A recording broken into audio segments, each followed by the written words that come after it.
Ölkədə böyük bayram tətilləri zamanı şəhərdə adam az olanda, əhali istirahət üçün bölgələri üst tutanda ya da evində oturub şəhərə çıxmayanda obyekt aşiqləri fəallaşmağa başlayır. Hər hansı hasarı alır, ağac kəsir, tezbazar yüngül konstruksiyalı obyekt inşa edirlər. Ətrafa diqqət edən insanlar bunu görəndə isə gec olur. Vaxtında görsələr belə müvafiq dövlət orqanları tətilə çıxdığı üçün heç yerə zəng edib şikayət çatdıra bilmirlər.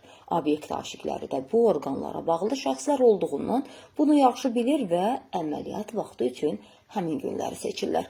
Xalqazın məlumatına görə artıq Nizami rayonunda bayramı fürsət bilənlər iş başındadır. Belə ki, Nizami rayonu Qara Qarayev prospekti, ev 82A-nın həyətində 61 saylı orta məktəbin ərazisində 2 gündür gecə-gündüz dayanmadan tikinti gedir.